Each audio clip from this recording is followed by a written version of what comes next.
Have you wondered how to calculate the equity that you can use?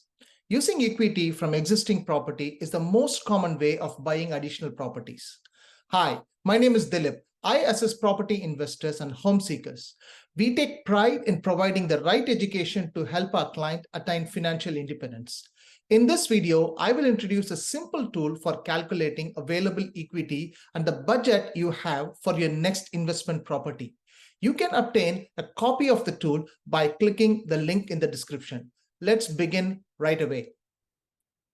There are a few variations of using this tool, but I'm going to first take a simple use case and walk you through. Then we will go to the couple of variations that we can have. So let's say that you fill in the address of your primary place of residence. I'm going to give a dummy address, ABC Street, Sydney. Name, you can give your name and your partner's name. Just going to say Dilip Kumar. Now, the first value that we need to fill is the purchase price. Let's say for this use case, we are using the example of somebody who bought the property for $850K. And the current outstanding loan on this property is about $600. Now, there are a few different ways of identifying the outstanding loan. It's typically from your bank statement or the app that the bank provides. The next set of value that we need to include is the current value, right? The current value of the property, again, there are a few different ways of identifying it. You can use any of the free sources available from the bank or the real estate websites, or you can speak with one of your local real estate agents, or the best way is to look at the sale of similar properties in the area, and that gives you the approximate value of the property. Let's say for this use case, the property is priced at 1.2 mil or 1.1 mil rather. Right? So this basically gives the total equity. The total equity is nothing but the difference between the current value of the property and the outstanding loan. So 1.1 mil minus 600 is 500K. Now, how much has the property grown? That's the capital growth. The capital growth is nothing but the purchase price minus the current value of the property, which is roughly giving us 250K. Now, let's say that the property was bought about 3 years back. So this shows that the property has grown an average of 9.8%, which is pretty good. The national average of property growth is about 6 to 8%, but depending on the different local markets, the values can change. The next parameter that we want to key in is the loan to value ratio. This is basically the percentage to which you want to gain the loan from the bank. For example, if the value of the product is about, let's say, $100, and if you're trying to get a loan of $80, then the LVR is basically 80%.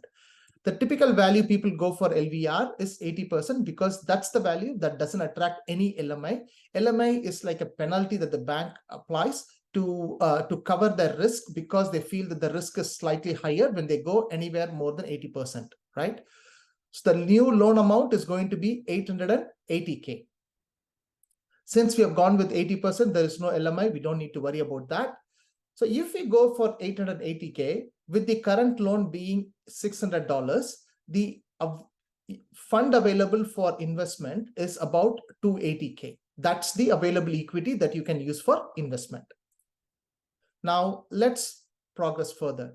Let's say the family income is about 220K. So now the family income allows us to give us a quick, calculation of the borrowing power. The way the borrowing capacity or the borrowing power is calculated is the income minus all of the, expenses. There are a lot of variations to it, but the simple rule of thumb is the borrowing power is roughly 6 to 7% of the income. So to be very conservative, I've taken a 6 times value of it. So 6 times 220 is little over 1.3 mil. So if the borrowing power is this, the borrowing power capacity with the current loan is about 720, which is nothing but the difference between this value and the current loan, which is 600, that gives you 720K. Now, borrowing power after we release this equity is about 440. What does all of this mean? So the funds that is available to buy your next investment property is about 720K, right? Again, in the 720K, the 280 is the equity, which you can use to fund for the upfront cost of the property. The rest of it, which is about like 640, 440 is what you can borrow from the bank to service the investment property. So in a nutshell, the total funds available for you to cover the upfront costs is about 280K. And with this fund, you can target a purchase price of about 650K, right? So this gives you an opportunity to look for good investment properties in this budget. So now we have walked through a simple use case of somebody owning a principal place of residence. It is possible that somebody could be owning multiple properties. In that case, what they have to do is sum up all of the purchase prices and include in this value, do the same with the outstanding loan and do the same with the current value. So this calculates the total equity and the total growth of the portfolio. Based on it, it will allow you to find the available funds for both your next investment property, both in terms of the upfront cost and also the total budget that you have. I hope this video was useful. If you have any questions on how to use this tool, or if you need any assistance with your property journey, feel free to reach out to us. You can book a time with us by using the link in the description. Thank you. Have a lovely day.